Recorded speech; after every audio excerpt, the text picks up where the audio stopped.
What's up? Welcome back. This is the Changelog. We feature the hackers, the leaders, and those building the public cloud. On today's show, I'm joined by Kurt Mackey, the co-founder and CEO of Fly. We discuss the business of building a cloud, the alliance between companies and cloud, something Kurt refers to as the Rebel Alliance, cloud complexity versus usability, Fly's future with Postgres, and why they've waited. Thoughts on Neon and Supabase. Yes, Kurt shares a hot take, of course, and our plans to build a simple CDN on Fly called Pipely.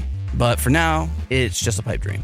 And to muddy the waters a little bit more, yes, we're big fans of Fly, as you may know, and Fly is the home of changelog.com. Learn more at fly.io. Okay, let's talk cloud.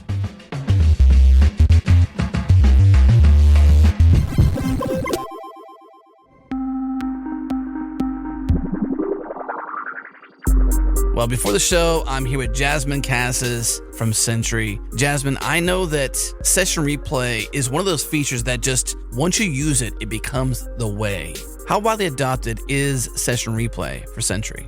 I can't share specific numbers, but it is highly adopted in terms of, if you look at the whole feature set of Sentry, Replay is highly adopted. I think what's really important to us is Sentry supports over 100 languages and frameworks. That also means mobile. So I think it's important for us to cater to all sorts of developers. We can do that by opening up Replay from not just web, but going to mobile. I think that's the most important needle to move. So I know one of the things that developers waste so much time on is reproducing some sort of user interface error or some sort of user flow error. And now there is Session Replay. To me, it really does seem like the killer feature for Sentry. Absolutely. That's a sentiment shared by a lot of our customers. And we've even doubled down on that workflow because today, if you just get a link to an issue alert in Sentry, an issue alert, for example, in Slack or whatever integration that you use, as soon as you open that issue alert, we've embedded the replay video at the time of the error. So then it just becomes part of the troubleshooting process. It's no longer an add-on. It's just one of the steps that you do. Just like you would review a stack trace, our users would just also review the replay video. It's embedded right there on the issues page. Okay, Sentry is always shipping, always helping developers ship with confidence. That's what they do. Check out their launch week details in the link in the show notes. And of course, check out Session Replay's new edition, Mobile Replay, in the link in the show notes as well. And here's the best part. If you want to try Sentry, you can do so today with $100 off the team plan. Totally free for you to try out for you and your team. Use the code CHANGELOG. Go to sentry.io. Again, sentry.io.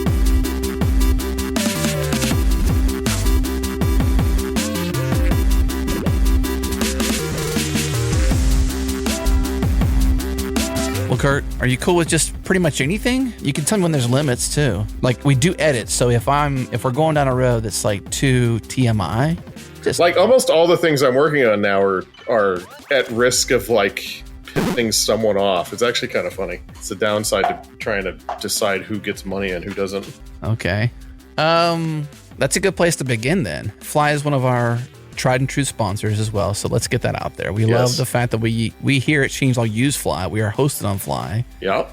Our listeners are well aware of this, so having you on a full-length podcast will be welcoming, but at the same time, like, hey, they're also a sponsor, so make sure you mention that. Yeah, pay for play, it's just like, I'm not interesting to talk to unless there's a check attached. Well, thankfully, there is no check attached to this episode here, which is why I put that caveat out there. And I say that because we've gotten emails about other platforms saying, hey, I know you're sponsored by and you use Fly and all that good stuff, but would you mind having us on your podcast? And I'm like, of course. Right. No kidding. I mean, we want to talk about everybody. Just because we chose Fly and just because we have this deeper relationship doesn't mean that we don't think there's other platforms or things to cover for developers. I do think you should invite me on as well when they come, though. Really? I think that's the just kidding. That'd be kind of cool, honestly, though. I think developers would honestly appreciate not so much a debate, but a non-one-sided conversation between folks like you and others like you that are building platforms like Fly to enable developers to do what AWS is not innovating towards, let's just say, right? I wonder how you could do that with a bunch of people that are like just going to give you the political nice answers and actually get some kind of disagreement going. Yeah. I'm down with that. It'd be fun to talk about, like, I think if you talk to all of us, we all think we're doing something different, and then really like find those differences and what future we think we're working towards would be a kind of an interesting, like Jake from Railway and I don't know what they think they're doing. I know what we think we're doing. I bet it's not even close to the same, even though it looks the same. Yeah. Sometimes. And they've been doing great too. I mean, Railway is an example. Render is an example. Can't think of any others that really is on the top of my list, but you can name off competitors if you'd like. I mean, if that's how you do things, whatever. I won't. Oh, sure. I won't stop you. AWS. There's still all the old school server companies that are like, I don't even like Vulture's not old school, but they kind of come across more like dedicated servers than right. Not like than modern clouds, but like Vulture and Hetzner and OVH and I don't know.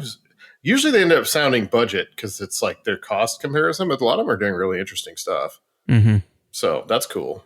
We talked about Hetzner recently with just really in passing with David Hannemar Hansen. Does that name ring a bell to you? Do you know who that person is? No, is that I think his like acronym or short name. Is he a politician? His nickname's DHH. No, that's a race car driver. He's a race car driver. Yeah. Ugh, rich people. I think he may have been part of a framework creation. I don't know. I don't know. Yes, he also threw shade at us on Twitter one time while we were having issues, which is not anyone's favorite. So, oh man, we are at odds, and he doesn't know it.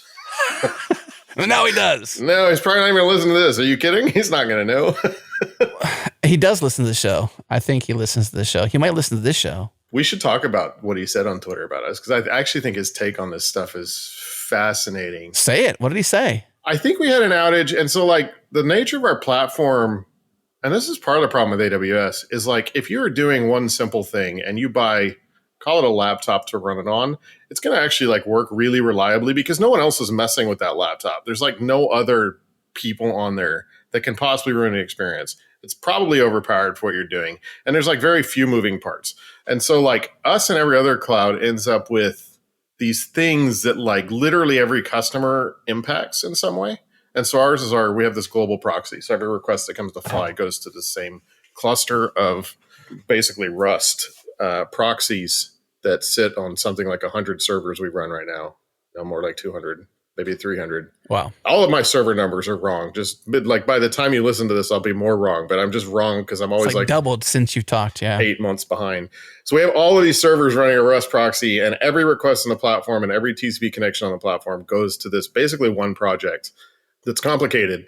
And the two things that happen there are one person can find by accident. Usually it's not like a security, usually like the security and like the DDoS vectors we've guessed about and done a pretty good job of mitigating. But what happens is when people actually run real apps to get any kind of volume, they do things that nobody would have predicted. And so like I think the whole adventure of building a cloud is building this thing, getting people to use it, seeing how it goes wrong when they use it in a way that you didn't expect, and then adjusting for that, and then doing it for the next 100,000 customers that are going to do that thing. And so ours is our proxy. And that's the thing that like has failed in the ways that we couldn't predict most and affected the most users at the same time. Because if a proxy has issues, people's apps stop serving requests. That's literally down for them. Yeah. And a lot of stuff, ironically, when I ran a database hosting company and AWS had issues like this, and then our databases went down, nobody actually complained to us because their apps already weren't working. Like the database is actually the last thing that people go check on when their app's not serving traffic. And so we were sort of insulated from it. But now that we're at the front of the request cycle between them and their users, it's a lot more sensitive position to be in. Anyway, so DHH's thing was something like, I think he called them merchants of complexity or something, which I thought we like our strong phrases here. But the general thing he's talking about is our global proxy is really complicated because it has to be to serve the needs of 1 million people running apps at a given time. And when that goes wrong, it takes your apps down in a way that like you don't need it to be that complicated for your own specific purpose. It's that complicated by nature of having to service 1 million different customers like you. And so if you put something like HA proxy or one of the modern, I just blanked on all of these things. Anyway, if you put something like a load balancer in front of your own stuff on your own servers and you're the only user, you're just not going to have that scale of issues. So that's roughly what he was going after us for. My general take, like I think I'm kind of sympathetic to the merchants of complexity thing. I think he applied it to us sort of unfairly because there's parts of our stack where we're kind of forced into this. But the real thing that I've also been wary of is like there's a lot of reasons a lot of people would sell you very complicated infrastructure that you don't need to make a lot of money. And like for a long time, Kubernetes sort of fell in this thing. But like, there's stuff like giant. Who's the best example of this? You remember Hortonworks? No, that doesn't ring a bell. Hortonworks I think it was Hadoop.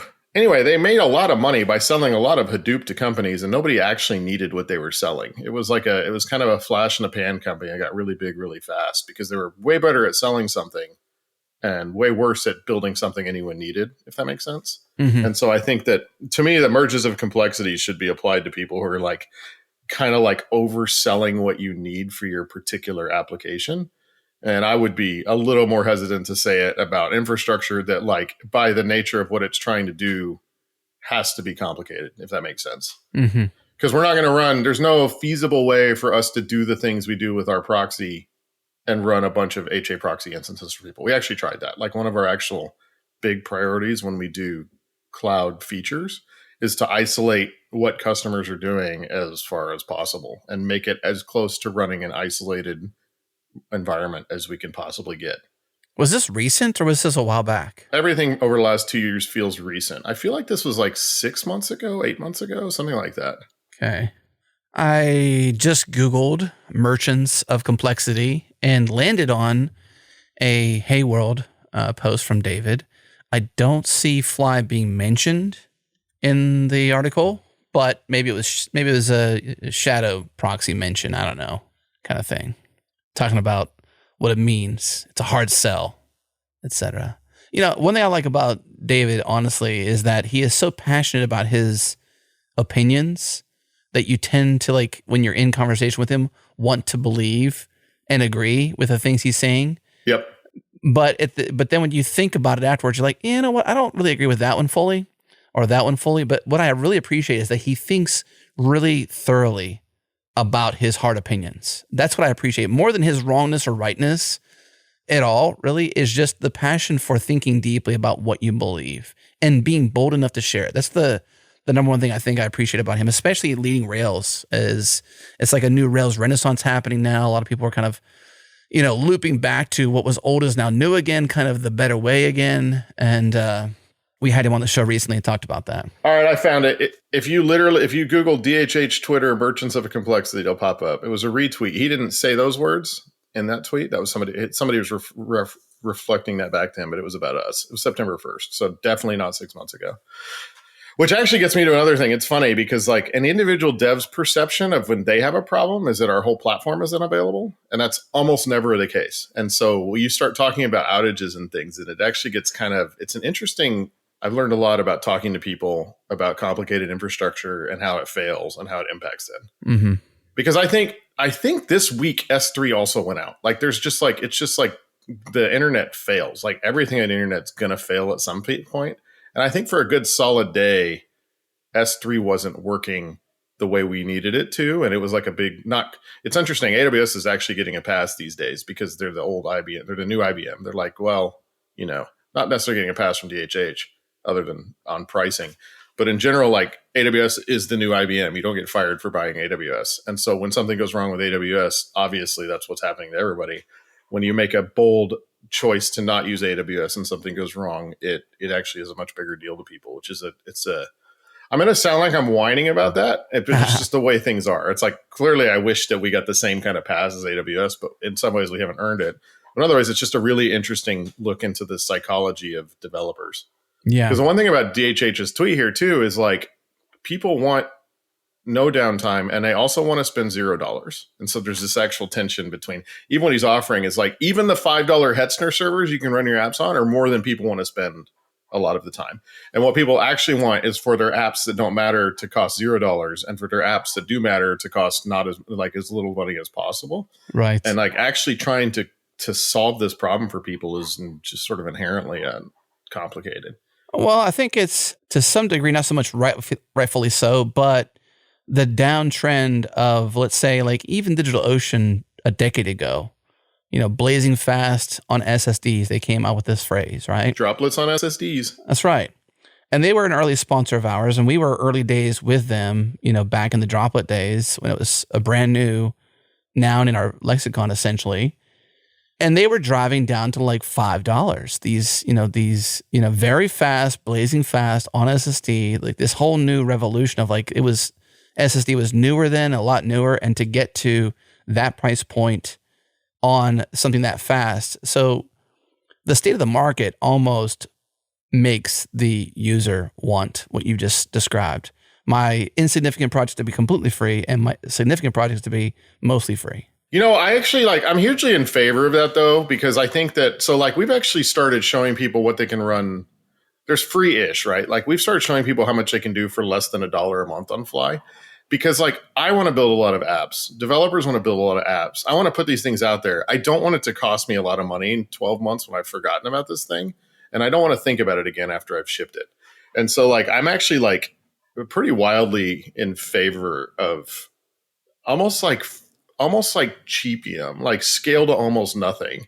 We used to have a free tier. And what we've started doing instead is telling people this costs money, but not very much. It's almost like you can run an app for pennies, but it's going to cost you pennies. It's not going to be free. And I think part of the reason for that is because the implication is it'll cost more when it scales up. Mm-hmm. But it's been a really pretty good move for us to have the free stuff. And I've actually, if you've paid any attention to Postgres options, basically Neon's value proposition is you can create 1 million databases for very cheap, which is not what people who are running an app on Postgres want. It's not like the one thing we've learned about databases is people will pay almost as much money as they have to make a Postgres run reliably for an app that's important to them. What they really want is to be able to create a ton of databases that are basically disposable and not spend very much money doing it. And it's really fascinating to me that this is sort of like what Neon's found as a niche. And on the flip side, you've got RDS, which has never lowered its price ever because they've never had to. Yeah, that's where the compelling part of serverless Postgres becomes really cool with Neon. And it's funny you mentioned Neon because Supabase is one of, I think, your partners in a way. I'm not really sure, but you mentioned Neon first versus Supabase. So at least you're not biased. Well, Supabase, I feel like Supabase is doing something different. And like Postgres for them is an implementation detail and a growth vector. Yeah.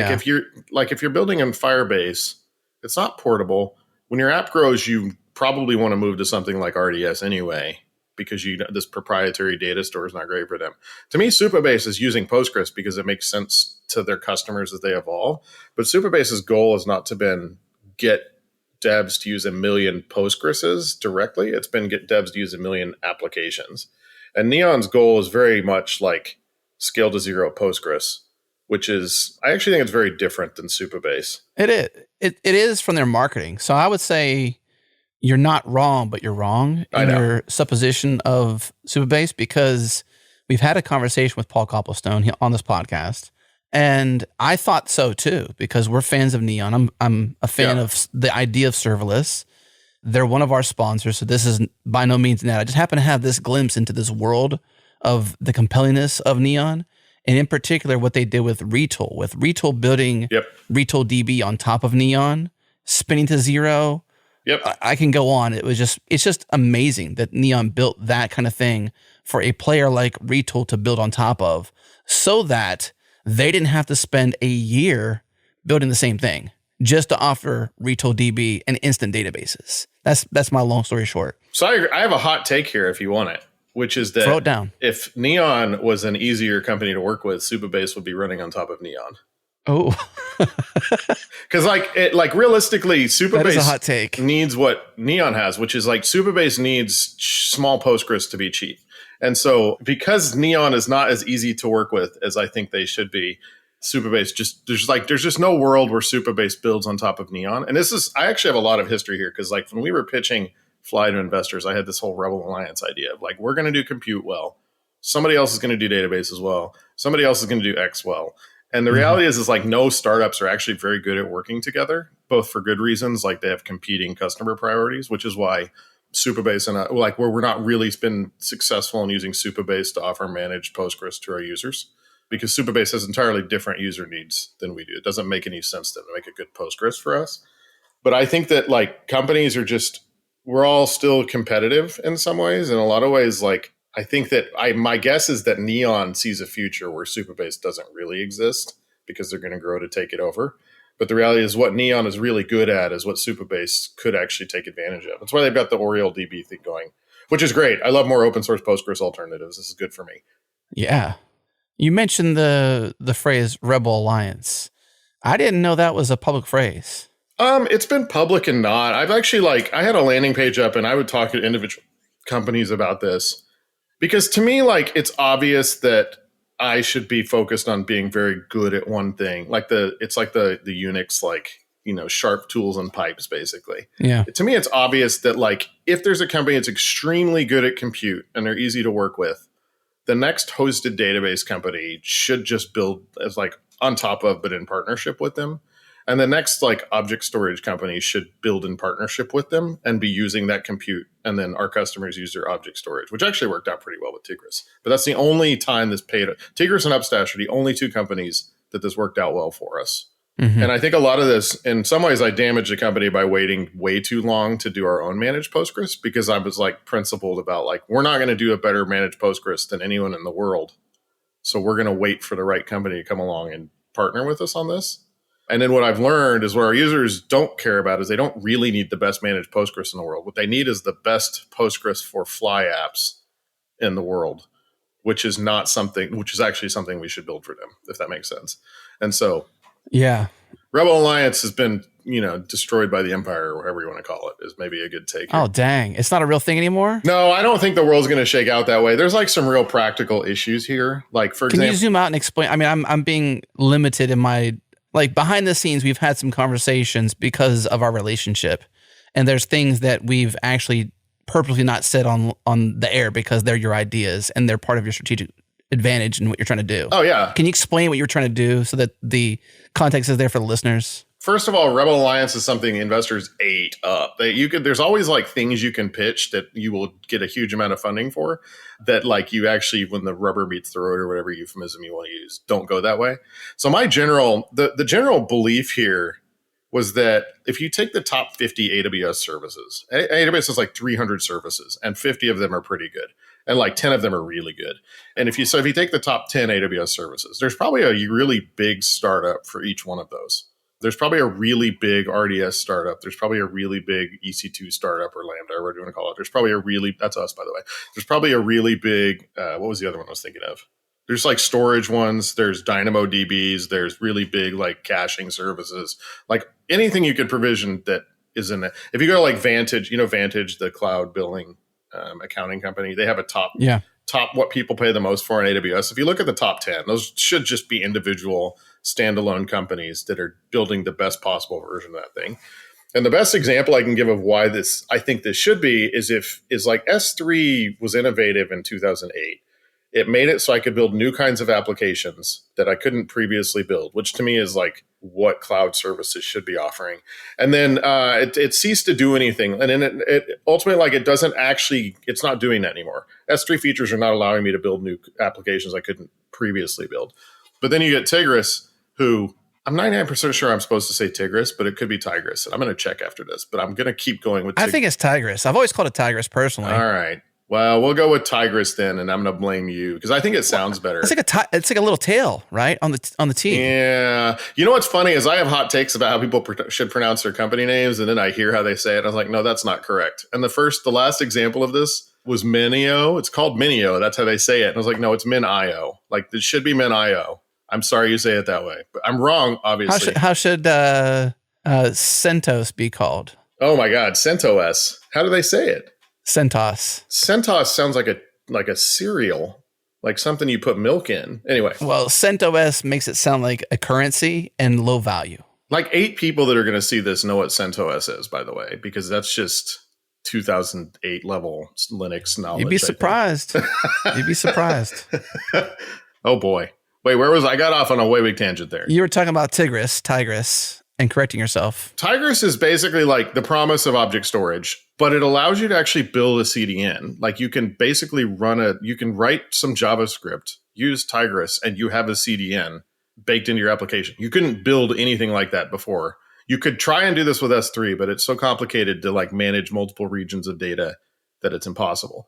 And so it's like Supabase for Postgres is like this. Supabase is a Postgres that lets you build new kinds of apps or build apps faster, like really gives developers power.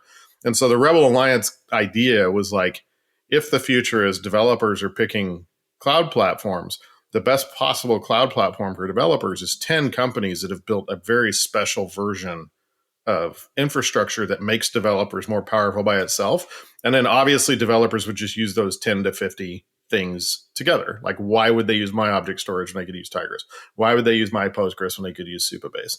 Why would they use my like GPUs when they could use Replicate, for example? And I think it's like, I don't know, it's one of those things that like I could still rationalize it. It seems like a thing I'd really enjoy, but there's actually like huge structural problems with it, which is what people tend to want when they launch an app, is actually a really consistent UX that solves a higher order problem than they can solve by themselves. So like a PaaS like Heroku, like Postgres isn't a product. It's actually part of the product. It's a feature of the PaaS. And so you can do cool things like do PR reviews with your existing Postgres data, for example. And so there's like a UX issue here where you can't actually solve problems as well with 10 to 50 different companies as you could if you were just doing it all yourself. And there's like weird compliance issues. Like one of the things about getting a HIPAA BAA, so you can do a healthcare app, is you actually end up having to sign one of those with each of those 10 companies. You can't just do one HIPAA BAA with us, which I think is a real burden for developers. I don't think they want to do, even if you can unify billing, I don't think they want to do multiple contracts with companies. You know, it's just like it just creates more and more friction.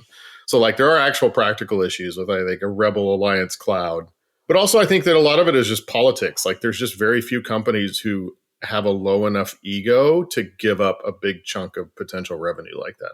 Like us saying we're not going to take the Postgres revenue is pretty big because EC2, I mean, AWS, most of AWS's profits come from RDS. That's like a huge market that we just said, hey, we're not going to have this. You can have this. And that's not a thing most companies would be saying. In some ways, we needed a company to come back and be like, fine, then we're going to give up the compute revenue, you know?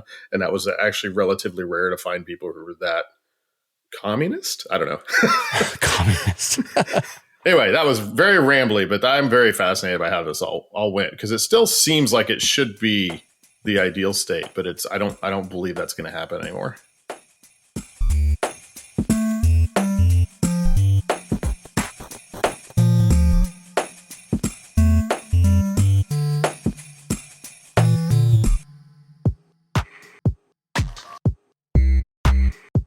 What's up, friends? I'm here with Cal Carberry, co-founder and CTO at Coder.com. So Coder.com is a cloud development environment, a CDE, and you run on all the clouds, AWS, Azure, GCP, you run on-prem, and you're no stranger to competition, right? The competition out there is well known, but what shocks you, what surprises you about the state of cloud development environments and how developers are leveraging them? You know, it actually shocked me. The majority of our largest provision customers do not use containers with their development environments. They actually use VMs on like GCP, AWS, or some kind of mixture of them. One of the largest auto manufacturers, they have like a little bit over 1,000 devs that use Coder every day. And they use a mixture of Azure, AWS, and GCP. So I've used Docker, I've used VMs, but take me into the technical details. What is it that's different between a VM and running something in Docker? Kind of like all existing solutions, like kind of our competitors in the market, all really have a container-based approach where you build like a Docker container and developers work inside of that. And it faces a couple limitations because, you know, Adam, like if, you know, on your machine right now, 100% you're not working inside of a Docker container doing this discussion, right? It's just very different. So there's a lot of software expectations that actually don't really work inside of a container. An example is a customer of ours is Square. and they do stuff with a payment terminal. And so they need essentially like hardware accelerated Android. That is just really finicky to get working in a container. You totally can pass dev KVM into a container and get hardware accelerated virtualization, but it's a little trickier and a little more janky. And so they'd rather just be like, no, the simple thing is give everyone a VM. There's no point to change the way that we work in entirety to do some weird virtualization jank. It just makes more sense to give them a VM that we know works. Well, it might be time to consider a cloud development environment. And open source is awesome, and Coder is fully open source. You can go to coder.com, get a demo, or try it right now, or even start a 30-day trial of Coder Enterprise.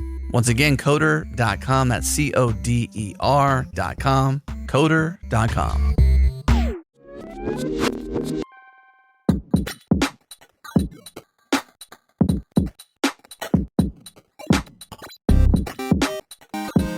So you were pro Rebel Alliance. You thought this would be the future of how Fly would grow, because you would say, well, I don't want to do Postgres because there's Neon or Supabase or somebody else that can. Someone's going to do a very good Postgres, and I want to give the very good Postgres to our customers. I don't want to give them another Postgres. And now you don't agree with that. So are you planning to build out these other pieces? Well, I've changed it a little bit. So like Tigris worked really well. Upstash worked really well. Upstash is doing our Redis, and they have a unique take on Redis that I think is really good. Tigris has a unique take on object storage I think is really good. Both of those companies are kind of like egoless in the sense they're very comfortable working with us on these things. Like Tigris isn't out trying to find new servers to run their kind of like compute on, because they're comfortable kind of like sharing the benefits of this with us. They're comfortable doing their thing and us doing our thing, and believing both of us it'll go well for both of us.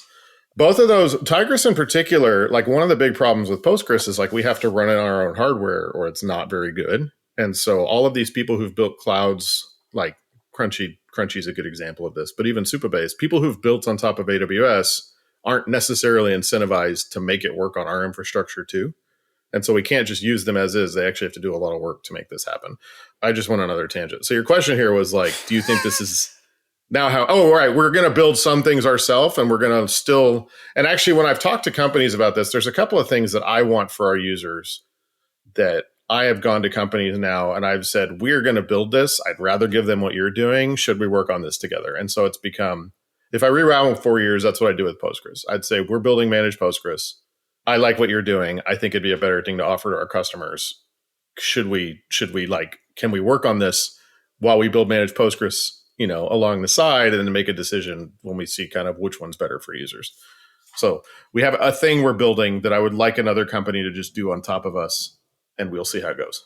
Mm-hmm. And you're not saying what that company's name is? Or the thing. We are building managed Postgres though. So that's okay. That's coming.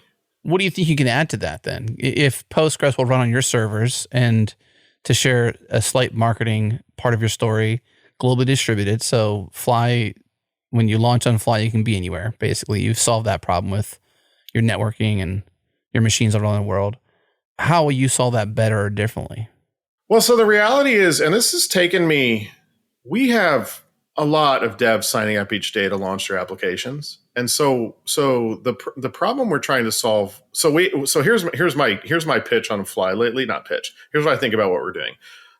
When people come in and launch an app, that's a business that we should do well for them. That's like, it's sort of like a long-term funnel. And so we're shipping managed Postgres because it will make those people more successful. It will keep them on the platform longer, and it will help them get kind of down deeper sometimes into what we're able to do for them.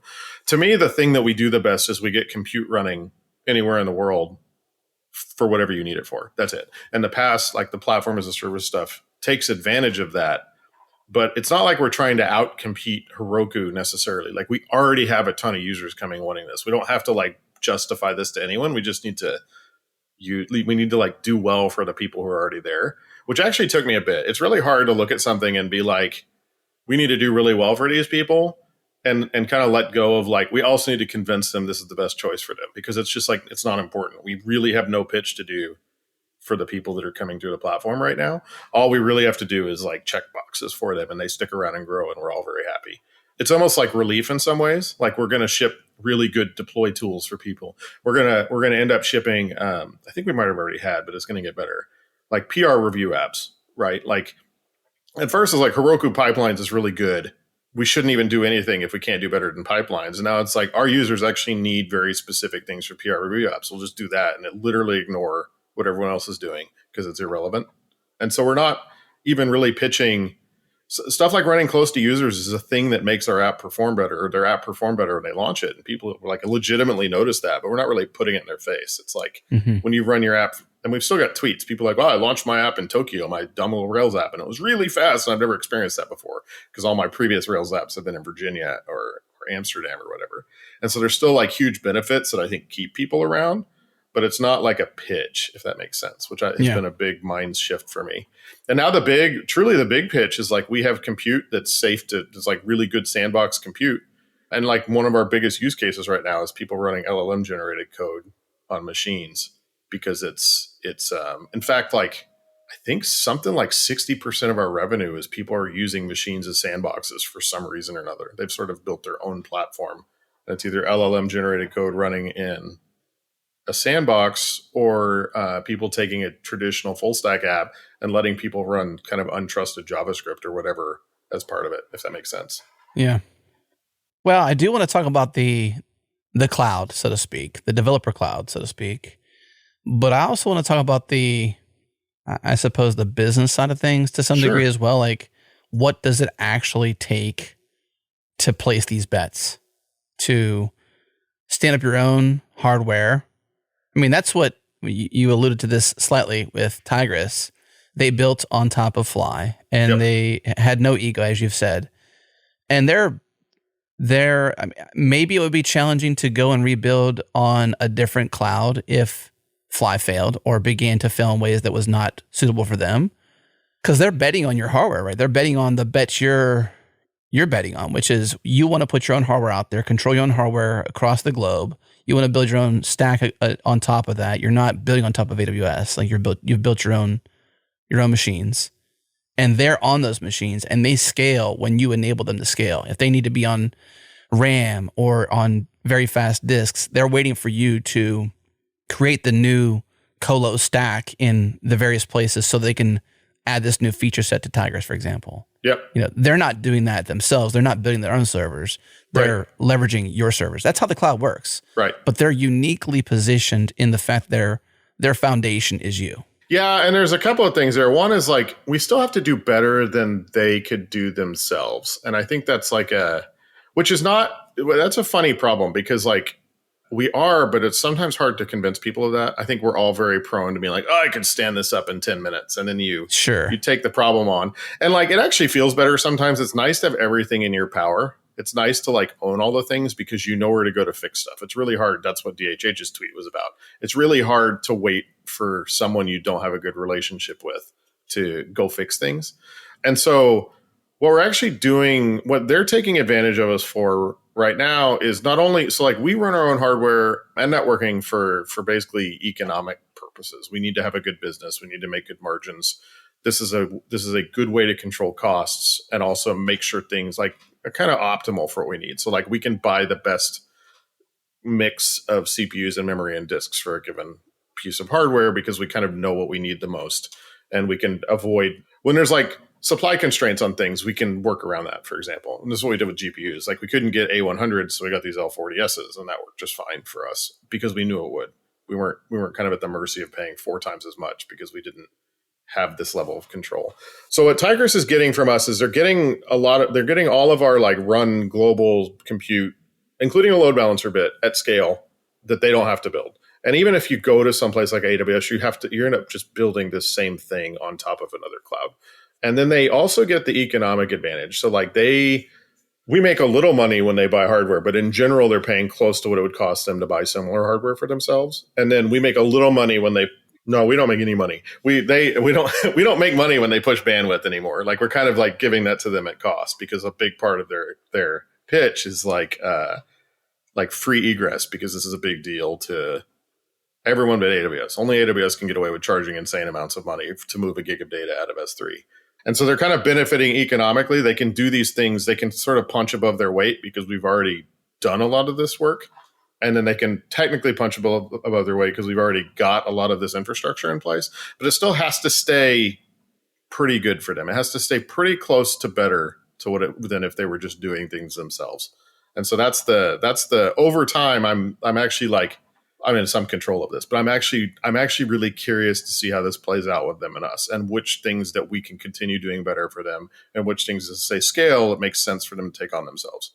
Really good example of this is they probably need cheap, slow disks at some point, and a lot of them. And we have absolutely no reason to ever buy cheap, slow disks for anything we're doing. It's just not an important part of the product, and it's not a thing and so like, I would expect that when it comes time for them to do cheap, slow disks, that's obviously going to be a thing where there's a pretty good chance they won't use us for that. And that's fine. It makes total sense to make those decisions for things like that. Probably for like cold storage, right? They're going to have some active storage, and to make the storage cheaper over time. Yes, exactly. And I think for what they're doing, we have an article about Tigris we're going to post, but it's not out yet. But one of the things we talked about in there is like S3, all of the engineering work in S3 right now is going towards storing more data more densely for cheaper. That's like their entire goal in life is basically to optimize cost underneath. And Tigris is going to have to do that too, because they're in this stage where they want to acquire customers. And storing a lot of data on our NVMEs is not cheap enough for what those particular customers need. And it's because of things like cold storage, but even more like granularly, it's like almost nobody needs all their data available on NVMe at any given time. And we did this because we want to run transactional databases, but for like cramming stuff into object storage, you have a lot more power to be very precisely optimized on the cost of storing like an individual 4 megabytes, for example. So there's definitely going to be stuff they do outside of us because it makes total sense for their business to do that. And what I'm actually most curious about is how much that Venn diagram continues to overlap. So like how much of what we're doing makes total sense for their business and how much they diverge from us over time. Yeah, that is interesting. I think the promise of, and I want to harp on this for one more second, not so much to promote Tigris necessarily, but I think this is an interesting take where you've got not just an application that somebody can build on top of Fly, but a full-on company/service that without Fly, otherwise they would have had to build it on a cloud they're trying to compete with, which is challenging, right?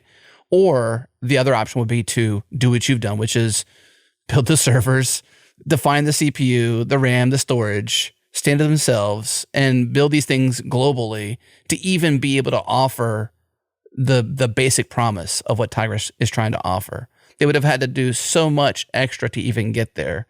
And they're a unique kind of developer to come to Fly and build something of substance within a year and be respectable and respectably competitive even. They're an interesting case too, because they're very important to our customers. Like everyone who runs an app needs a place to put user uploaded images or whatever. Like object storage is a critical piece of almost any application people ship these days. And like previous to Tigris, we were like, here's how you go get your S3 bucket, which is 47 steps. And here's how you hook it up to your Fly app, which is 1 step. And now it's just 1 step. We got to get rid of 47 steps, which is great. That's an exaggeration, by the way. I don't know if it's actually 47, but it's definitely double 75, digits. actually. I counted. And like not everything is like that. Like that's true for Redis, it's true for Postgres, it's true for object storage, but there's like not a lot of other things that every full stack app on the planet could take advantage of in the same way. And then the other unique thing about object storage is like it's actually kind of hard to build object storage and get traction from developers because it's not you're not really like there at the right time to get picked, if that makes sense. Like if I'm building and launching an app and I need to go find object storage, I'm probably just going to go get it from S3. I'm probably not going to like spend any time looking for someone else to sign up directly with because it's just really irritating. And so one of the big things and one of the big values for Tigris, I think, is like they sort of get access to our sign up flow. All of the thousands of developers a day who are creating accounts on Fly can get Tigris through that sign up. And if they do deploy an app, they can add Tigris to that app they're deploying. And I think it's a relatively unique kind of like pipeline for an object storage company that is hard to replicate otherwise. Upstash did the same. It's because like they did both us and they're like a Vercel add-on. It's like you can't use Redis without the application. So like go where the app developers are going. Mm-hmm. Hence the alliance, right? I mean, you could charge somebody the value of being accessible to the developer during the problem set versus like a command away, built into the Fly CLI, for example. I mean, like, wow, you've really given them such a nice red carpet and they're walking on it. Yeah, we've gotten even better. Like right now, if you launch an app on Fly, we'll take a guess of if you need object storage or not and just offer it to you. So it's we can actually like see kind of what apps need when at launch time and just bundle that stuff in. Again, you can see the draw of the Rebel Alliance, but I think what Tigris is doing with us is unique, and it works because of basically all the things we've just talked about. And Upstash in a similar way, and I don't actually think there's many other companies. Like part of the reason both these companies worked well with us is because we were bigger than them when they got started. And it's I do think startups, I mean, you can't afford to have an ego when you're launching for the first time. And so like that's the right time to like, give up on some future and go faster with a company like us. So that it's like, I think, we managed to bypass a lot of the friction to these types of things with those two companies. And maybe those were the only two that'll ever happen. We'll see. So you believed in the alliance. Now you don't really believe in the alliance as the future. I'm assuming that's probably a byproduct of some version of failure or a failed relationship, or the fruition didn't really come to full fruition, for example. Can you give me some examples of where it just didn't pan out as you expected or wanted to? Yeah, I'd probably phrase that as I hope for the alliance. I'll be happy if it happens, and I'm not betting investment. I'm not betting our future on it or company money on it anymore. And Postgres is the best example of where that happened, where if we rewound to 2020 and just shipped managed Postgres, we'd probably be 5 times bigger than we are right now. You would be. You know why? We talked about that. Remember that? Yeah. That was like one of the things we really wanted to come to Fly for, was we didn't want to manage servers. Yeah. Obviously. We didn't want to specifically manage our Postgres. We wanted to have our fly and eat it too, which is a terrible analogy or phrase. Like, I don't eat flies, but I asked Render in 2020 if they would do Postgres for us. So like this was not a fast thing. It was like I spent 4 years basically find a really good Postgres for our users, and it went everywhere from like companies just wouldn't like. I think that there's a bit of like actually one of the big problems database providers have is that they are kind of whale driven. They have their huge customers that pay them $100,000 a month for a database, which is not what we're doing. We're not bringing them $100,000 a month customers, and they don't necessarily know how to contextualize this bottoms up, get a bunch of developers on the platform thing. There's very few that do. So like Supabase, we made a really good effort with, and I think both Paul and I would tell you that we both needed to do different things that made it so like we couldn't spend the time solving each other's problem. Like if that makes sense, like Supabase doesn't need to do the things on Postgres that would make them work on Fly otherwise. And so it doesn't make any sense for them to work on that stuff. And then we don't need to be like shipping something like EBS, which is something that can make Supabase's databases work really well. Like really resilient single volume storage is just not that important to us. And so that was like, we like tried really hard. And I think both of us would still wish it had worked. And it was like, it became clear this was just going to take forever. It wasn't even like a big blow up. It was like, this is really ponderous. Mm-hmm. Why don't we just not focus so much on it? And then there were a couple people that were just like really prickly to work with. I think that there were just some that were like, there were some difficult Postgres providers out there that I think I could have gotten to play ball, but they weren't really buying the vision. They were just trying to make a lot of money off of us, if that makes sense. Right. They were less alliance and more leech. Yeah, I don't know if they wanted us as a customer and not a partner, if that's like, which is the distinction is always very small. But they didn't really want to be peers with us. They didn't really want to bet on a future where we're both doing well. They really just wanted to sell to us and other people. Yeah. And then there were, I think that was all of it. I think that was the other thing truly is that like, so this is where it really hurt us, right? Is that like, if you're running app servers on Fly and not using a database, we're not actually very sticky. If you get pissed off with us one day, and this is where I've thought a lot about this because we have kind of operational incidents just like every other cloud. And so like maybe something goes wrong one day and we break 100 people's apps and those 100 people move off. Or like more commonly, like someone's just not having a good experience on the platform because it doesn't do what they need, even though it's working the way we intended it to, and they move off. And I think the biggest problem we have is that if you're not storing data on the platform you're using to host your app, it's really easy to leave. If you are actually storing your Postgres data on top of Fly and also running your app on Fly, you're much more committed, I think, to the platform. And the reason I said 5 times bigger is I know exactly how much like retention has been an issue for customers without databases. And you can sort of go into a spreadsheet and actually do the math on like what we sort of turned down. And it's not because we waited on the Rebel Alliance, it's because we could not give customers a reliable Postgres in time. And so and that's because I was very stubborn about waiting on the Rebel Alliance. And I still think it's the ideal outcome, but we're just not going to it's just like, well, this is, got smacked with reality or whatever. And so instead what we're doing is we're actually working with Percona and doing our own managed Postgres with Percona's backing, because I've done managed databases before and it's not fun and it's hard. And it's hard in a way that I don't think people expect, which is actually hard to be DBAs for 100,000 developers.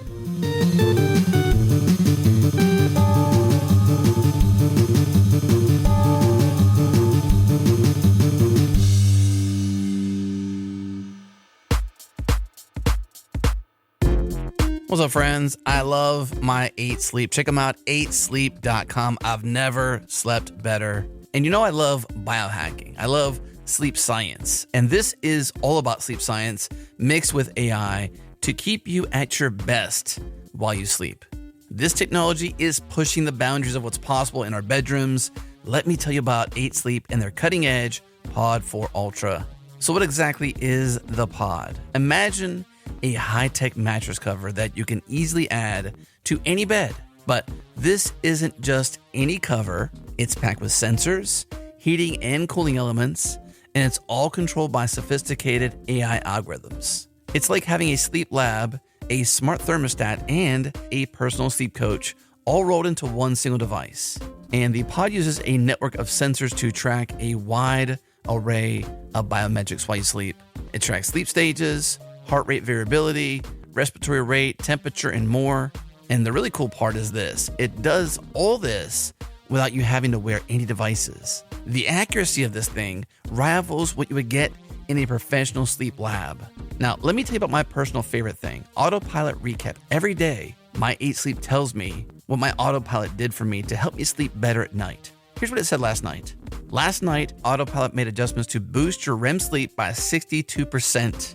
Wow, 62%. That means that it updated and changed my temperature to cool to warm and helped me fine-tune exactly where I wanted to be with precision temperature control to get to that maximum REM sleep.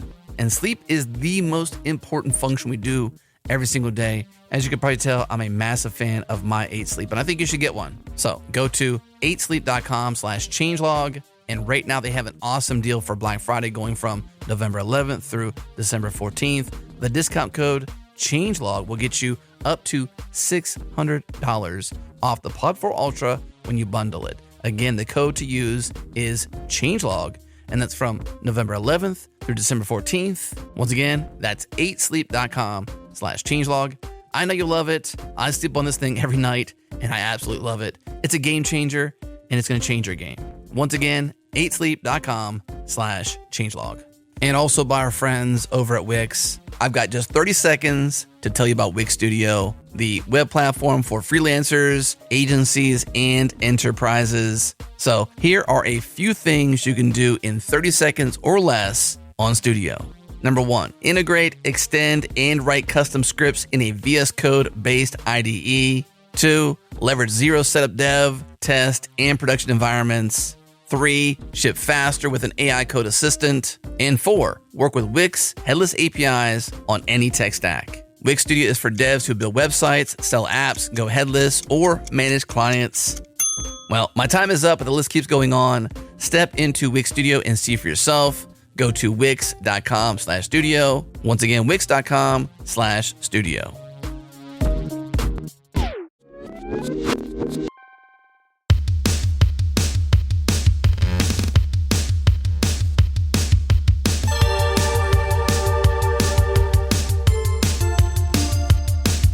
So if you thought that RDS, and you knew RDS was such a boon for AWS in terms of revenue, this is 4 years ago you knew this. We had conversations because I think it's been about 3-ish years, I want to say, maybe 4 years. 10 years ago I knew this because we even had a whole startup basically offering a managed database, Remind me the name of that? Mongo something. It was called Mongo HQ at first. We renamed it to Compose, and it got absorbed by IBM. And then people didn't get fired for buying it anymore. So you've been in this game for a while, long enough to know what you should do. right? Knowing the value of a managed database, the difficulty of doing it even, but in particular to Fly, knowing how valuable it could be to your future, but yet you bet on the Alliance and you punted. Why? Well, so there's the startup tension of sometimes if you know too much about a problem, you talk yourself out of doing it. Like running managed databases is a giant pain in the ass. In the same way, running global hardware infrastructure is a giant pain in the ass. But the difference between managed databases and global hardware infrastructure is I'd done one of those things before and realized how much of a pain in the ass it was. And I wasn't like gung-ho, naively jumping into a problem without realizing the downsides. And I think one of the problems with it's always interesting to me that people start startups. I don't know if this is true, and it's probably not, but I'm really aware of people who start startups. They have no real credentials not credentials, but if they don't have the right experience to build this startup. And in some ways that's an asset because they're so naive that they don't even notice what they can't do. And so a lot of times they end up finding stuff that seems impossible to people who know better. And so for me, managing databases is a really known, complicated problem. And there were two things at play here for us in particular. One is I'm hyper focused on doing something novel, which you might have noticed when I was talking about people that come and sign up and just want to run their apps. So I've had to really let go of I'm not trying to do something novel for them. I'm trying to just give them a good experience based on what they already want. But I'm hyper focused on doing something novel, and I'm very skeptical of doing something everyone else is doing that's really complicated and hard. And so databases fell in that for me. It's I know how hard it is to run databases. I also want to do something. I want to put all of our energy into doing something that's really meaningfully different than what already exists out there. And so I skewed way hard to let's do the meaningfully different than that exists out there, which in some ways wasn't wrong because we got this Machines API 3 years before people needed to realize they needed to run LLM generated code in a safe environment. We didn't know LLMs would even be writing code at that point, but it was a thing that we kind of saw the need for vaguely and needed for ourselves and managed to ship. But I think that I overfixated on how hard managed databases were. And then a component of that is and so I know what it takes to run a managed database, and it's really just a lot of people who know how to operate that database and a lot of tooling that lets them know when to go look at a customer's problem and do something about it. And so that's kind of why we opted for Percona, because they're really good at running people's Postgres. And so we know that within 15 minutes of us noticing an issue with the customer database, we can get a hold of Percona if we want and have them looking at it with us, which is the key, I think, to a managed database service from day one, is just fixing problems so people don't have to. And it's almost like a human element. It's almost like a human and support problem and less of a product problem in some ways. Did Percona build their own hardware across the globe? What's their stack? No, we are a customer of Percona, and we're actually using all of their Kubernetes Percona operators and tooling. So what we actually ended up doing is shoring up our, we shipped Fly Kubernetes service, FKS. Someone on Twitter the other day was you should name it something other than FKS because that sounds like f***. So I was no, that's on purpose. It is FKS for that reason. So we will keep it. Are you a Silicon Valley fan by any chance? Oh my God, yes. Then you know where I'm going with that, right? This guy. Vaguely. Wait, you got to say it. You got to tell me because I'm going to laugh again. Geez, I'm blanking on the person's name. He's the VC. Gosh, what is his name? The doors that go like this and not like this. Yes, that guy. It says this guy fucks a lot. That's right. That's right. Yes. That's not why we named it that, but it was not an accident that it's FKS. Anyway, we shipped this. Kubernetes runs really well on top of Fly machines, and we didn't have all the features in it we needed for bog standard Kubernetes operators to work properly. And so the first what we did was we decided we're going to run out of the box operators from Percona to start. We're not going to fork any of this. We're not going to solve problems from scratch. What we're going to do is make our Kubernetes work well enough to use Percona, which is it's a little counterintuitive, but it made sense for us. So Percona has a bunch of products for basically launching, managing, upgrading, doing backups for all of the things you need to do with databases on top of Kubernetes. And we're kind of building around that. And part of the reason for this is we know we can go beyond that at some point, but we don't want to start with something like Postgres major version upgrades, for example, are a nightmare to build. And there's zero reason for us to build this. It already exists. It's that's obviously something we shouldn't spend time on.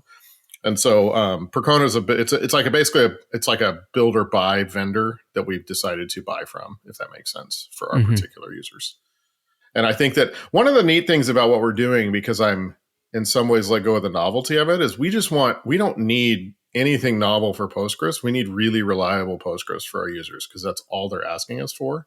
And so I don't have to like come up with a VC pitch for how our managed Postgres is going to be, world beating, because it's just not the purpose of this thing. It will be world beating, but it's only because it's doing what people are asking for instead of what I'm pitching to VCs, if that makes sense. Very interesting. Well, I'm excited for you that you've, 4 years later, you've come back to where you began and where we began. I mean, we really came, that's not the only reason, but one of the many. I had an advisor/investor basically shit themselves, and I told them we were going to build our own Postgres service because they're actually looking at what PlanetScale and Neon are doing. And these are what I'd call like exotic database services. They're actually building like serious engineering to like change how Postgres does storage, or make Vitess, which is the infinitely scalable version of MySQL, like develop the actual database engine themselves.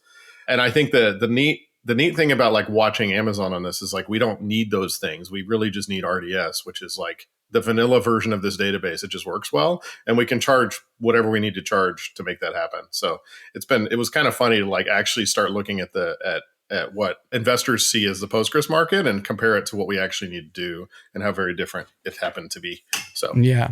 I think your use case is different. Obviously, it doesn't have to be full on Neon because you're not trying to attract someone who would manage fleets necessarily. Right. Maybe, I suppose, on top of you. I mean, maybe I actually get back to the same problems to some degree. Like you still have serverless, right? It would still be managed. It would still be serverless. What I need is something that works well for people who spend $2,500 to $2,500 a month on their database. And that's basically like, it doesn't need to be less than that, and it doesn't need to be cheaper than that. So, But yeah, maybe we get back to that. I think that you could run Neon on Fly. I think this is the cool thing, is that like you can actually build the exotic stuff on top of us someday for your own customers. That's just not what our customers need. What's stopping somebody from tigressing the Neon, so to speak, on Fly? If you can build a Neon on Fly. Well, that would be Neon doing it, and they're just not. It's it's not something that's going to work out. It's like that's not how their company needs to go. They didn't. I think one of the things that happens with companies is they launch with, like Neon raised so much money, they launched with huge expectations, and your ego is necessarily big if your expectations are big. Does that make sense? Like you look far forward and be like, yeah, I'm not going to give up that part of the market, even though it may not be relevant at that time. It's like, no, we have big expectations with money. We're going to do big things. And so it's Neon, not building Neon on Fly made sense, but that would be the company that did it. There's not really another one. Yeah. There's been a couple of small ones. Have you heard the conversations of us talking about our CDN saga? Have you paid attention at all? No. I'm going to do my best because I'm less in the details. Gerhard and Jared are deep in these CDN saga issues, and I'm going to try my best to not be negative, but we've not had the best experience with our CDN. It's been challenging. We've had some challenges, and they seem insurmountable. And so we essentially came back to, we need a simpler version. It's almost like what you just said we don't need, speaking for you, we don't need to be a PlanetScale or a Neon. We just need this RDS, this tiny kind of sort of like simpler sliver of Postgres, whereas the same for us. People go to CDNs as a media company to have infinite needs. Right. And we don't have those infinite needs. We have very simplistic needs, but we still need the kind of crux of what a CDN is for our little, indie media company. And we have this thing called Pipedream. We'll talk about it next Friday. This Friday, officially, and then it'll release the following Friday on our podcast. So it's December 4th, listeners. Kurt, it's December 4th. You know this. Yes. So not Friday the 7th, 6th. Yeah, 6th. It's like Friday, whatever, next week. I'm not in front of a calendar. I'm trying to do math in my brain on the 13th. calendar. We'll go with 13th. Friday the 13th. Oh, it actually is, too. Good luck with that. Okay. Could be a reason for that. Who knows? So our idea is let's build a really simple CDN for us on top of Fly. And so that's what we're currently doing. I'm not sure if it will be the future. Yeah. But for a while, it's been an experiment, a toy. Let's see if we can actually do it. Does it make sense? Can we solve our own problems? Can we build this little thing on Fly? And the reason I bring that up is because I said, well, could you Tigris Neon on Fly? And well, maybe we don't need to be a Neon on Fly. Maybe we just need to be our own version of our own CDN on Fly. And it's our own. We never had to go and build all these servers you built. We never had to go and, globally distribute CPU and compute like you've done. We could just leverage the fact you've done it on our own. And maybe potentially it could be something that's usable by other people because it's just really simple. It's everything Cloudflare is, everything Fastly is, and others that are like them, but just the simplistic version of it. The varnish layer, the simplistic varnish layer, not the complex crazy crap. Yeah. Okay. That's actually really exciting to me because this entire company exists because I was annoyed that there was no cloud I could build a CDN on top of, if that makes sense. As an individual developer, I could not ship a CDN because Fly didn't exist effectively. And so actually I was really excited when we launched Tigris because to me, that was like the last bit of the puzzle I would have needed to build a CDN. And so I'm fascinated you all are doing this because I love that you say simplest because CDNs do a lot of really interesting stuff that you may not need. But really at the core of it, you just put a file somewhere and they make sure it's fast for other people in other places, which is all cramming something in Tigris does now. It's just it's just there. You don't have to. And even Fastly at the time, I remember when Fastly got big, because you were talking about DigitalOcean with SSDs, and Fastly took off because they were a CDN with instant purge. It was that simple. It was they went to all the media companies and said, when you ship a typo that's really embarrassing, you can purge it and nobody else will ever see it within seconds. It's not going to be there for another few hours, which is what was happening with Akamai and others at the time. And so it's kind of funny because the infrastructure will now support instant purge. You don't need a CDN to build a bunch of shit for you to do that anymore. You just need to use Tigris effectively and then have a button that deletes an object from Tigris and you're done. Yeah. Or it just uploads a new one. Anyway, that's really cool. I'd love to hear more. What stack are you building this with? Is this Elixir? So I'm not building the application. Gerhard is building it for the most part. I think Jared's chiming in on different details. It's being built on Varnish. Oh, nice. So we're not using Tigris at all. Oh, that's interesting. You should have them look at Tigris and see if that changes how they build it, because I feel like Varnish is even harder than I think it needs to be. Maybe. It's possible. I think it would be a good conversation with Gerhard. He's definitely in the details of the what's and the whys.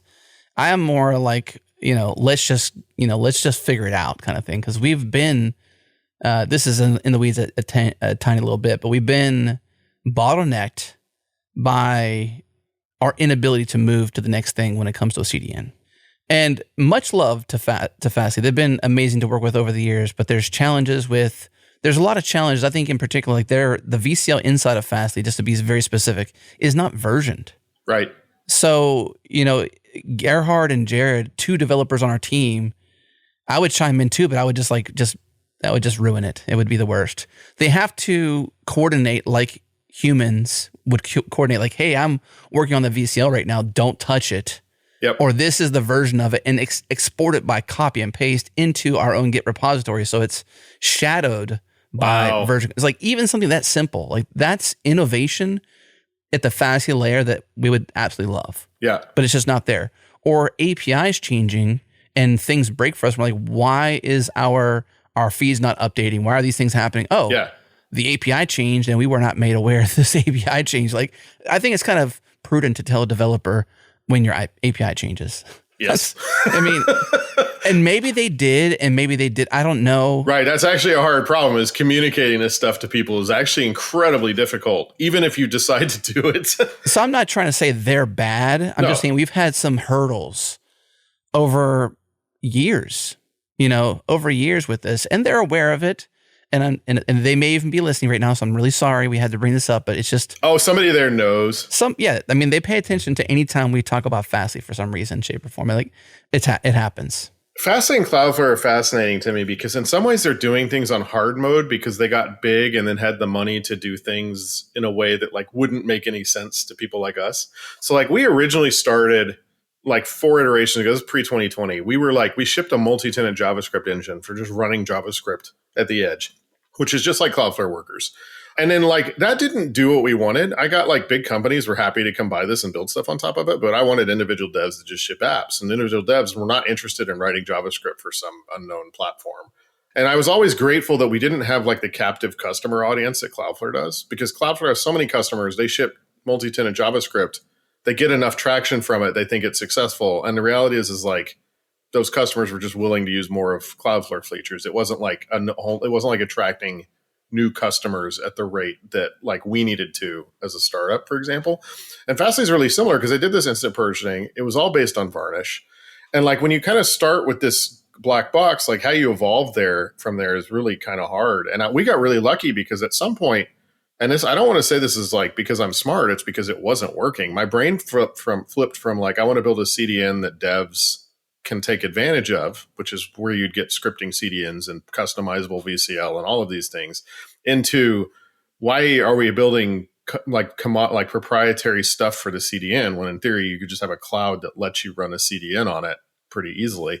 And like, I'm really happy we flipped for that reason, because I think that there's probably people within both those companies that understand how constrained their path has been. And it's all because they were successful. I'm not going to say at the wrong time. It's because they were wildly successful and like locked them into this decision that doesn't make any sense if you're starting from scratch anymore. And I think VCL is the version of that. And then they also, when Fastly did the WASM stuff, it was the same way. I was like, wow, this looks like a project a company does when it has too much money to spend and isn't being forced to be pragmatic about how people use the thing. So anyway, it's just really interesting y'all are experiencing this, because I've watched specifically those two companies for like 8 years at this point. And I've watched them kind of be at the mercy of their previous choices in a way that like cloud provider infrastructure hasn't been. And it's quite the same way. Let's time box this, what I'm about to share, to 5 minutes or less. That's a good code for talk less, Kurt. Be more efficient. I love it. No, not at all. I have bigger things I want to talk to you about, but this is all open source. So I just shared a URL with you here in Riverside. So go to that URL and just peruse briefly the code base, because it's very small. Just give me a glimpse and an initial reaction.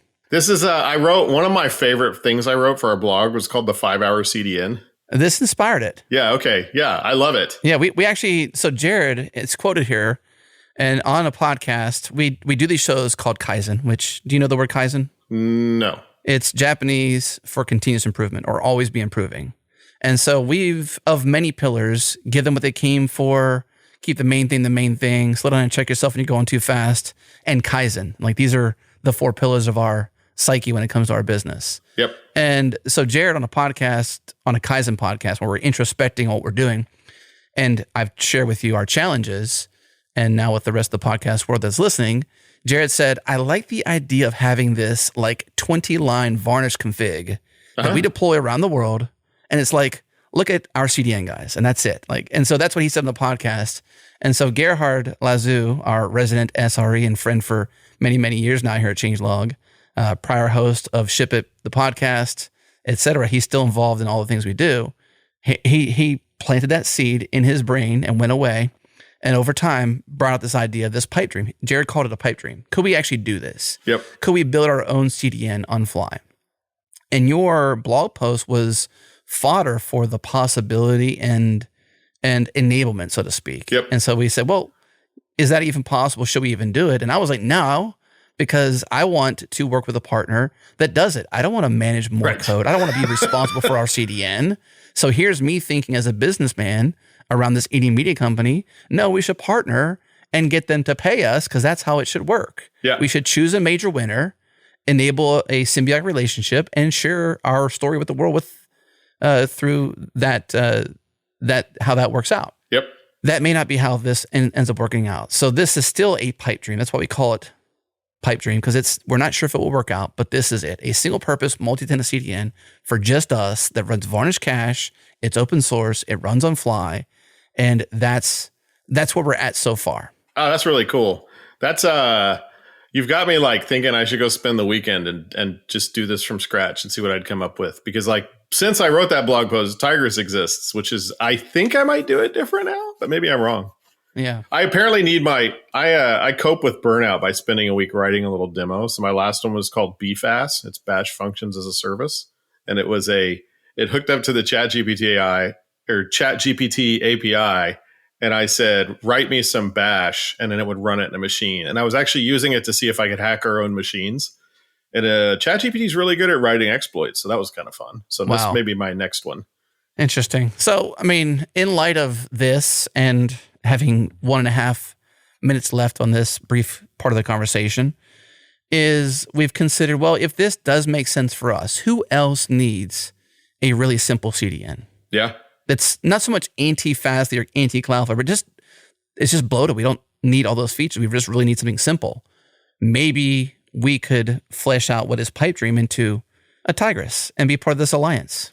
So we've all seen how my predictions go with Rebel Alliance, but I have this little bit of a hot take that like in the future, like CDN features will probably just be part of your app, not necessarily a whole separate service, which is my take on that. Is I think that now, like you get to CDN, it's actually expansive because it's everything from like DDoS protection to bot abuse protection to like optimizing video streams as they flow through and all kinds of stuff like that. Mm-hmm. But for actually just storing kind of chunks of files and getting them back to users pretty fast, I feel like that's just a thing apps will do. It won't be like a entirely separate service anymore. And so I'm very curious what your exploration finds for this. And I actually would love to ask them, I'd love to talk to them and be like, what, like, I'm curious what the benefit of a separate service is from your existing Phoenix app for something like this. Like, why does it make sense to have a CDN as a bolt-on and not have the Phoenix app just be doing this work? We should do a podcast about that. We should. Well, we should invite you on a Kaizen and talk, in depth about the possibility. I've been meaning to do a Twitch stream of like building something, and I actually wonder if the dumbest CDN ever on a Twitch stream would be a fun thing to build. My version, Kurt's version, like Taylor's version of the Taylor Swift songs, not that. Sure.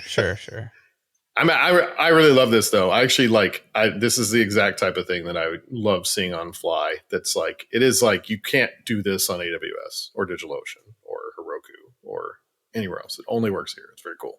Well, that does bring me to not exactly where we should go, but at least a version of it. You're building a cloud for developers who ship. That's your current on your homepage tagline. And I love that because it used to be, apps close to users. And that's great too, but that was not why does that, I mean, to some developers that makes a ton of sense, but I think the cloud for developers that ship to me is if you want to be a productive developer, that's been my rationale for why Fly continues to make sense for us. Yep. Because that's who we are. Dovetailing that completely off of technical conversations and more so, and maybe slightly technical, but you've had to build this company. You're still an individual human being. You've built companies before. Like, how are you doing personally as part of this journey? Like, not, CEO of Fly, but that too, of course, but how is your life as a result of building what you have to build Fly? Oh, yeah. Today it's good. I think that, if you go over the whole journey, this is like dark-ish, like dramatic, right? We'll go dramatic. The most interesting thing I've learned from this company about my personal life is how much my work has been a thing that keeps me like energized and not depressed and like a happy human being. And it wasn't until literally I didn't start therapy until 1.5 years ago. And I should have, I know everyone, 10 years ago, I'd been like, yeah, I should probably do therapy. But you just don't get around to it. And the reason I started therapy is work got hard. And I also was married and had kids. And all that was also hard. And it was like, my therapist finally told me, you have 3 things in your life. And there's work, there's family, there's relationship. And it sounds like work has been giving you all of your emotional energy for your whole adult life. And you're not necessarily getting it from the other parts of your life.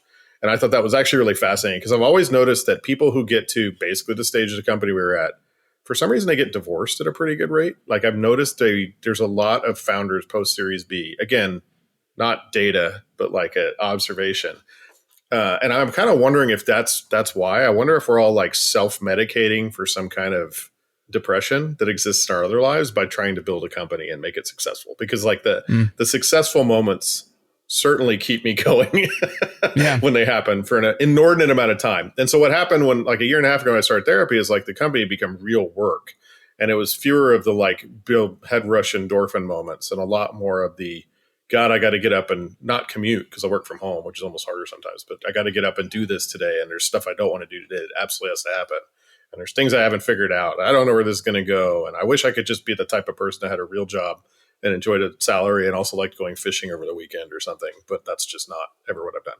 So like, I would say that the company itself revealed a lot of, it went far enough, and my previous companies haven't. I don't remember feeling that way. Even the last company we sold, it took me far enough to actually work on this particular part of my brain.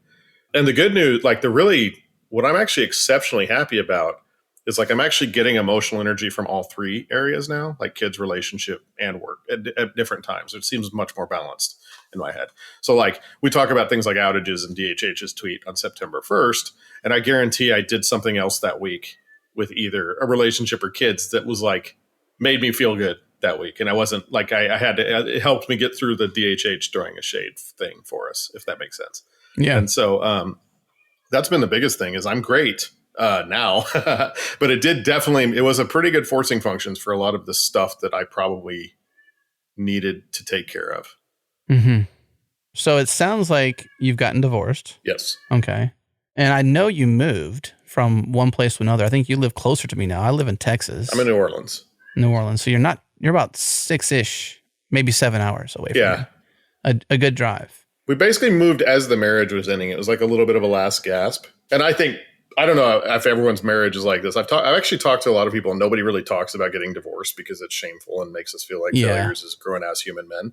But my marriage, I think, was like so many others where it was like, it was long gone. Like that's the time when it ended. But like, I can tell you many, many years ago when it actually ended, if that makes sense. And the rest of it was like, realistically, one of the things that did come up in therapy was like, I was convinced that marriages ending were bad for the children. Like I just believe that to my soul. And that's not actually the case. Like there's actual studies about this. And it's in a lot of cases, it's far better for kids when a bad relationship ends than them just sitting in the toxicity for their whole childlike lives. Yeah, I'm sure there's a lot of evidence either pro or against that sentiment, but I don't disagree. I think it's like anything where it's really just more nuanced. It's not absolutely true either way. It's very situational, but there are both kinds of marriages. It's like it can go both ways, and it's not absolutely wrong for kids to like end a parent's romantic relationship effectively. You're good though, right? You're good now. Things are better. You're on a good path therapy-wise even? Yeah, I think that the thing about an actual divorce is it's almost like a relief when it finally happens. Like all the bad crap was before that. And since then it's been like, oh, okay, cool. Now I know what I'm supposed to be doing, and it's winding this up. It's like learning. One of the weird things is like we had a baby and got married in college, and I never spent any time alone before. And so I spent a good chunk of the year like learning to actually be content for a week at a time when I didn't have my kids by myself, and not just go drink and, get plastered because I'm hiding from it, but like actually be happy. The stupid thing, I never used to be able to watch TV shows by myself. And then I learned if I build a Lego set while I watch TV, I can actually get through them and it feels really good and I have a good time. So I will do Lego TV date nights with myself now. Nice. Do you watch Lego cooking by any chance? No. Oh my God. That seems like a thing I should watch. It's on YouTube. Search it. Okay. And the rabbit hole goes deep. Yeah, that sounds like a rabbit hole to go deep. It's so good. My kids love it. It's cool. It's so cool. It's so well produced. That's hilarious. I don't want to share any more because no, that's exactly everything I need to know, and definitely don't share anymore. Yeah, I don't want to share any more. You'll love it. And there's tons of folks on YouTube who are doing cool stuff with Lego, obviously. So maybe you can build Lego while they build Lego. I don't know. But anyways, that's cool. What kind of shows you watching? So I watch a ton of movies now. So I've been watching, I loved Ted Lasso. So that variant of show where it's like a comedy that makes you sad sometimes is a fun one. I've been meaning to watch The Good Place because everyone loves it and I never actually watched it. Me either. I've had an easy time getting into that one. Obviously, I watched all of Fallout on HBO. That was really good. Okay. I haven't watched that. I do like they're not like high class stuff. I can barely watch like something that's serious and not entertaining for 10 episodes, but I can watch like anything that's good, that's both funny and sad, or like fun adventure is excellent. Do you listen to books or read books? I mean, I say listen because I listen to a lot of books more than read. I read books. And in fact, actually one of the things that as I was going through my fun, emotional self-healing journey or whatever you want to call it. I actually stopped reading when things got really bad. And one of the things I realized is I was actually using books as a sort of an escape. Like I only read escapism books. So I'm back to reading now, and that's excellent. I did just leave my Kindle in an Uber. So we're all very sad today. Oh, but dang. generally I like to read. And I actually discovered I can't listen to audiobooks unless I've already read them. And then I actually really enjoy listening to the audiobook if I've read it. Really? Yeah. Okay. What about an audiobook that's only an audiobook? I'd have a hard time. I think I tried this in the car because we drove like 4 hours on the way to Thanksgiving last week. And my mind wanders away from what I'm listening to. And I realize I've missed 25 minutes of something so I probably couldn't unless I was doing Legos. I used to be the same way. You might need to be preoccupied where you can be semi-focused. Something dishes, Lego, something like that. Try that. I'm going to recommend a book because of the book as well as the reader. Okay. So on Audible, there is a very well-known narrator. His name is Ray Porter. And for me, I can listen to a lot of books because he is the narrator. He's the voice actor, so to speak. He does tons of different voices. He's not overly dramatic, and he is amazing. And my favorite author, or one of my favorite authors, is Dennis E. Taylor. And he wrote a book series called Bobaverse? Bobaverse, yes, sir. I've read them. Okay. So am I like listening to them?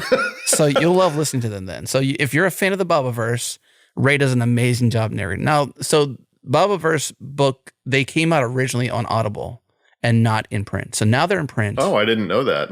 Yeah. So this is like, I think 2017 might have been when he first launched the original book. But I'm a big fan of Bobaverse series. They're amazing as audiobooks. And if you like audiobooks, then I think you'd really like those books. Yes, no kidding. Wait, do you want another book suggestion? Sure. So the Bobaverse books are not the same as, but actually remind me a lot of, have you read Children of Time by Adrian Tchaikovsky? I have not. Probably a good audiobook. It's an excellent sci-fi. I'm very nerdy, so I call things speculative fiction when they're not like The Martian, where it's like heavy science-based sci-fi, but it's sci-fi. It just doesn't need to be all the physics behind it. Let me give you a new name for that then. What's that? Plausible science fiction. Yeah, that's exactly what it is. It's amazingly good. It's possible. It's probably not going to happen, but it's possible. Yeah. Like Bobaverse is a stretch. I can imagine at some point in humanity, that's a possibility. Right, exactly. It's not here yet today, but there's a lot of things that align with that being somewhat possible or plausible to be true. Yep.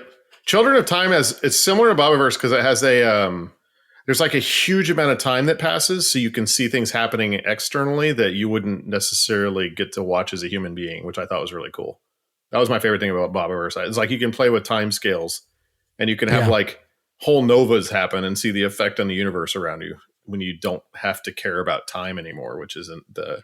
Yeah, they would travel for light years, and that was like, whatever. Just go to sleep. Who cares? I wonder if that was intentional or he sort of just discovered that as he was writing these, because I thought that was a really neat thing to explore. Yeah, I think it's cool how he talks in milliseconds, versus like for a second, like I pause for, a brief millisecond or a millisecond or whatever it might have been. That's kind of cool, in my opinion. Just immersing in that world. Anyways, I love Audible books in particular with like Ray Porter. You look up him as a narrator, voice actor, and you'll find a lot of great books. And that's how I discovered other great books as well. But interesting. So you're doing good. So doing great. Yeah. In terms of the future for Fly, how has it been? Not exactly asking a funding question necessarily, but like how solid is the future of Fly? So I have a weird take on startups. We can basically keep operating Fly as long as we want to. It's that I'm kind of like at some scale, if that makes sense. Like we have a pretty good established business. We have a lot of ways we could tweak it to make it like profitable right now, for example. But I think the future is still huge. And so like we're burning money to try and get big still, because I think there's like a huge opportunity for our particular company to be like, the thing I tell people is I want it to be enduring and have an impact. Like I built a company, we sold to IBM, basically gone now. I have a nice car. That was cool. But there's like just nothing I can just keep thinking about for the rest of my life. And I'm like I really want to keep working on this forever. And I think it would have to be It has to keep growing or I kind of get antsy, I think. And maybe that's not true as new self-healed single person, but it's probably true. And so like, we're pretty healthy, but I think the future, it's still like, it's a kind of a toss-up if we're going to get where I want to go or not, if that makes sense. It's like there's a lot of threats to a company like ours. We're basically competing with monopolies. And in particular, we're competing with monopolies in a time in the US where like people like monopolies. There's not a lot of work going into limiting kind of the power of giant companies like there was 40 years ago or whatever. And so there's huge risks to what we're doing. The thing I mentioned about earning the reputation that lets you have outages and people are just like, guess we, just got to deal with this like everyone else is like, that's sort of an existential threat. Like there's a world where we can't be perceived as being good enough for companies to want to spend money on us. But I do think like this, I keep talking about the LLM on machines thing. Like I think we have an incredibly good business of people coming and wanting to run their apps on us. And I think it goes very deep because there's a lot of really valuable, good workloads where we can like, I think the trick for a company like ours is people need to be able to theoretically spend $1 million a month on the exact same product we're selling, and you can get big.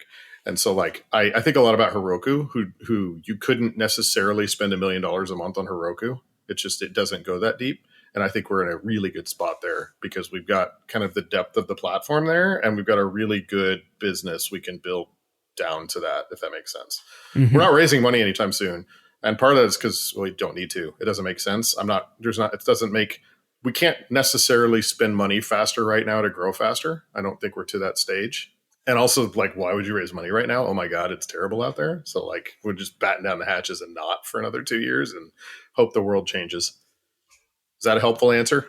That is a helpful answer because, I'm the most skeptical person on the planet. So anytime anyone asks me that, I'm like, I got to tell you all of the things I'm worried about. When in fact, like I'm actually incredibly like drinking my own Kool-Aid. Like people are still coming to work here and people are not leaving. And it's like this is incredibly like, I just have no reason to want it to end. It's amazing. It's like all the hard shit's worth it because it's so good when it's going good. That's all I got. That's all I came here for. I think there's probably more we can uncover, but I think it would just go way, way deep, and we got limited time for you to exit stage left on time for your next thing. So I know, on to my next call and go see why a cat is yelling. That's a new one. So I'm going to go check on this cat. Yeah. All right. Well, thanks, Kurt. Yeah, no problem. I will talk to you later. Have a good weekend holidays if I don't talk to you again before next year. You as well.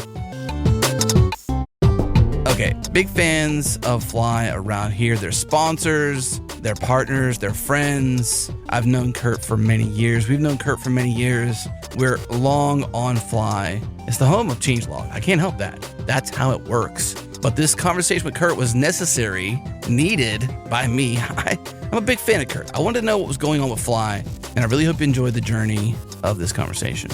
So the end of the year is coming soon. We've announced a new era of the changelog podcast universe. We've teased the bright future we have planned that's still a budding future called CPU.fm. What I ask of everyone in this moment is patience. Give Jared and I time to percolate these ideas, to get things into motion, and to continue to serve you with amazing developer podcasts, whether it's our podcast or us supporting other podcasts through CPU.fm. We have a big plan. We have a big vision. Just be patient. That's it. Okay, CPU.fm. Enter your email address if you want to be notified when it launches officially, or the easiest way, honestly, is probably to just join the community. Go to changelog.com/community. We have an amazing, a very thriving Zulip, and you are invited. Come join us. And as we speak, there are many, many people going to changelog.fm/SOTL. And what they're doing is sharing a message, an audio message that will include on the episode of the final episode of the year, State of the Log. You'll get your very own Breakmaster Cylinder remix of your voicemail, so don't delay. changelog.fm/SOTL. That stands for State of the Log. Get them in. Get them in. Yes, a big thank you to our friends over at Sentry, Jasmine Cassis, joining me to discuss their future with Session Replay and what they're doing with mobile replay. Sentry.io.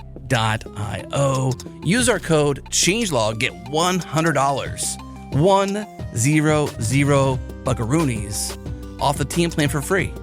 Just go try it out. It's yours. Sentry.io. And to our friends over at Coder.com. Love them. Love what they're doing. So cool. It's open source. And my sleep has never been better. 8sleep.com. Their awesome Pod 4 Ultra is so cool. I sleep on it every single night. I love it. You should get one. Use our code changelog. Go to 8sleep.com/changelog. Sleep good. Sleep well. Sleep amazing. And to our friends changing the game at Wix Studio. Check them out, wix.com/studio. And yes, the VM's coming in, the voicemail's coming in. We'll get a special Breakmaster Cylinder remix. And of course, we love Breakmaster Cylinder. They're awesome. The beats are banging. So good. Okay, we're done. That's it. We'll see you on Friday.